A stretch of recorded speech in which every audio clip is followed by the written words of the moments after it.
My boyfriend told me that I should not be bothered by losing a patient because they are not my family, so I made him look like a loser at his celebratory dinner and made him pay. My boyfriend, Kyle, recently got promoted to general manager at the restaurant where he works. I work full-time as a pediatric nurse, and my hours are all over the place right now because of the virus. Anyway, when he got home to tell me about his promotion, I was ecstatic. He's a hard worker and deserves it 100%, but because it happened on a Tuesday, we decided we'd go for a celebratory dinner with our mutual friends Saturday night. I was scheduled to work Saturday, but I figured that as long as I could get home, shower, and change, all was well. I'll just sleep late on Sunday. So fast forward to Saturday. I unfortunately lost a patient who had been fighting for her life since birth. I've been her nurse every time I was working in that department, and she and her family were very important to me. I was absolutely devastated. When I got home, the last thing on my mind was dinner. I told Kyle about what happened, and he gave me a hug and said he was sorry to hear that. About 10 minutes later, he, softly, asked if I was going to go shower before we left. I told him I really didn't feel like going out, but he insisted that I go since I promised,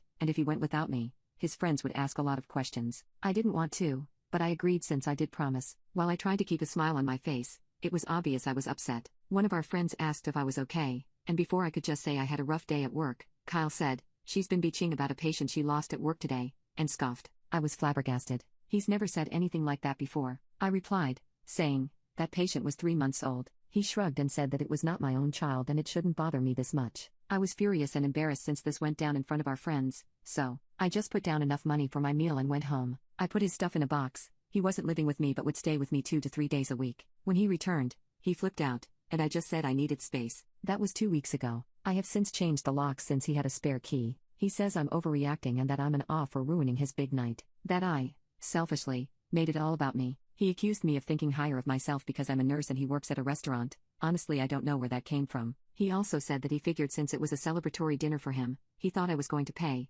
and so walking out on him was very embarrassing cause he didn't bring his wallet. One of our mutual friends, Amy, called me and said that while what Kyle said was effed up, my leaving like that was unnecessary and it made the whole night awkward. I feel bad for ruining the night for everyone else, but I just couldn't let him get away with that. I'm very proud to be a nurse and I don't want anyone, especially my partner, to talk poorly about it. So do you guys think I'm TA for walking out on dinner? Update. So it's 10:20 a.m., and I can happily say Kyle is completely out of my life. His friend picked up the last of his stuff about an hour ago. I called Kyle and officially broke up with him and his number is blocked. Time for a mimosa, aha.